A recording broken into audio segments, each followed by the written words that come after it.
بسم اللہ الرحمن الرحیم۔ السلام علیکم معزز ناظرین اکرام، نبی پاک صلی اللہ علیہ وسلم کو دیا گیا سب سے بڑا معجزہ قرآن پاک ہے۔ حق جل شانہ نے آپ صلی اللہ علیہ وسلم کو ایک کامل اور معجزہ کتاب یعنی قرآن کریم عطا فرمائی، جو آپ کی نبوت کا معجزہ دائمی ہے، جو حکمت علمیہ، حکمت عملیہ، حکمت اخلاق، تدبیر منزلی، سیاست ملکیہ، طہارت ظاہری اور طہارت باطنی کے علوم و معرفت کا ایک بے مثال خزانہ ہے، اور ظاہر ہے کہ ایسی معجزہ اور لاجواب کتاب کا ایک امی شخص کی زبان سے ظاہر ہونا، کہ جس نے نہ کسی استاد سے تعلیم پائی ہو، نہ کسی مکتب کا دروازہ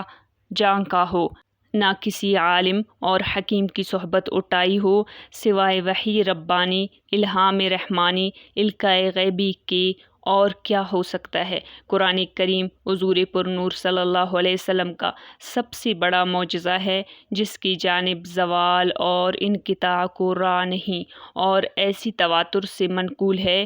کہ ایسا تواتر دنیا کی کسی کتاب کو حاصل نہیں، اور ایسی لاجواب علوم و معرفت کا خزانہ ہے کہ بڑے سے بڑا حکماء اور مدعان عقل اس کا جواب نہیں لا سکتے، کیا باعتبار فصاحت و بلاغت کی، کیا باعتبار علوم و معرفت کی، اور کیا باعتبار تحریف و تبدیلی سے محفوظ رہنے کی۔ کسی چیز میں بھی دنیا کی کوئی کتاب قرآن کریم کا مقابلہ نہیں کر سکتی، اور نہ انشاءاللہ کر سکے گی۔ اب ہم اس سے زیادہ کیا کہیں کہ جو خود قرآن 1300 برس سے پکار کر کہہ رہا ہے کہ جس میں ہمت ہو وہ میرا جواب لکھ دے، مگر آج تک کسی کا حوصلہ نہیں ہوا کہ اس کی ایک چھوٹی ہی سی صورت کا مثل پیش کر سکے۔ آپ کے عہد نبوت سے لے کر اب تک ہر قرن میں عربی زبان کے بڑے بڑے فصحاء بلغاء جو دین اسلام کے مخالف تھے،